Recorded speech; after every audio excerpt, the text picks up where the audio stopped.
भोजन। भोजन क्या होता है?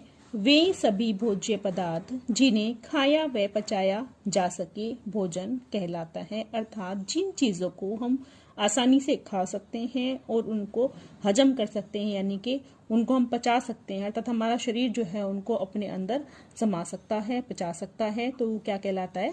भोजन। फिर संतुलित भोजन क्या होता है? संतुलित भोजन जिस भोजन में सभी पोषक तत्व उचित मात्रा में विद्यमान हो, संतुलित भोजन कहलाता है। उचित मात्रा में विद्यमान अर्थात उसमें उचित मात्रा में पोषक तत्व कौन से होते हैं? पोषक तत्व 5 होते हैं, जैसे कार्बोहाइड्रेट, विटामिन्स, प्रोटीन्स, खनिज लवण और वसा।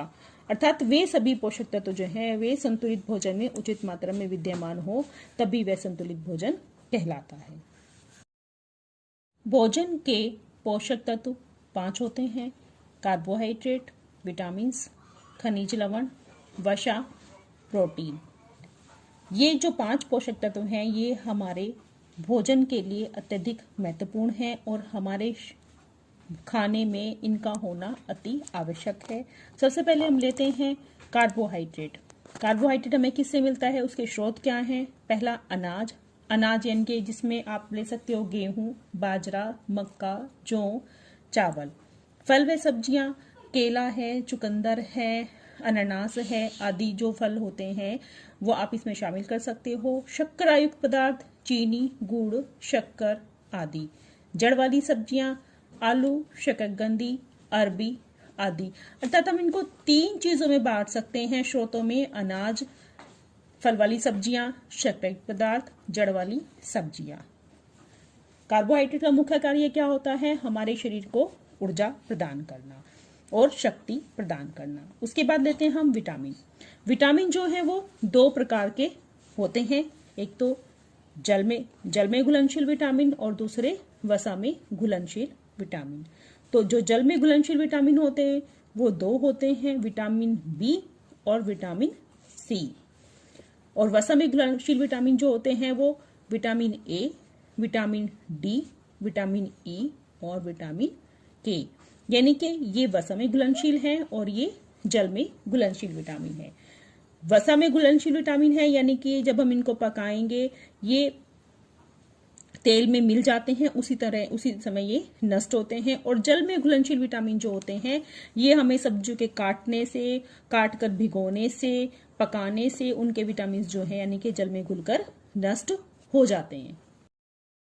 जल में घुलनशील विटामिन बी और विटामिन सी। जो विटामिन बी है वो एक 11 विटामिनों का समूह है, अर्थात इसमें कई विटामिन जैसे शामिल होते हैं। थायमिन है, राइबोफ्लेविन है, नाइसिन है, फोलेसिन आदि विटामिन है इसमें।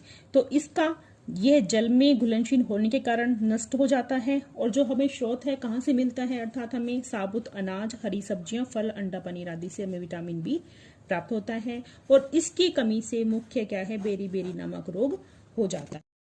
सी, इसे एस्कॉर्बिक अम्ल भी कहते हैं। यह वायु, भाप व ताप के संपर्क से नष्ट हो जाता है, अर्थात यह सब्जियों, फलों को काटकर धोने से नष्ट हो जाता है। जब हम इसको पकाते हैं तब भी विटामिन सी जो है वो नष्ट हो जाता है।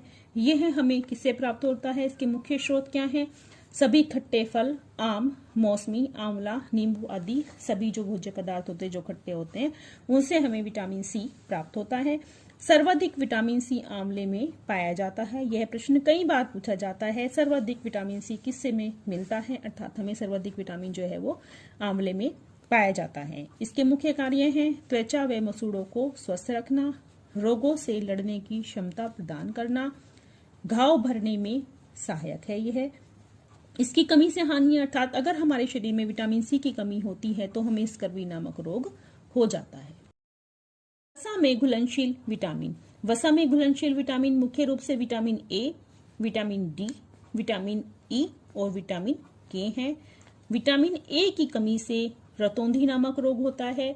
यह हमें सभी फल व हरी पत्तेदार सब्जियों से प्राप्त होता है। विटामिन डी की कमी से रिकेट्स नामक रोग होता है और ये इसका मुख्य स्रोत है। यह हमें धूप से मिलता है, अर्थात हमें सूर्य की धूप से सुबह की जो किरणें होती है उनसे विटामिन डी की प्राप्ति होती है। विटामिन ई विटामिन ई की कमी से रक्त अल्पता व प्रजनन अंगों पर प्रभाव पड़ता है। यह हमें मक्खन, अनाज व अलसी के तेल आदि से प्राप्त होता है। विटामिन के खून का थक्का न जमना, अर्थात अगर हमारे शरीर में खून का थक्का जमता है तो विटामिन ए ठीक है और यह खून का थक्का जमाने में सहायक है।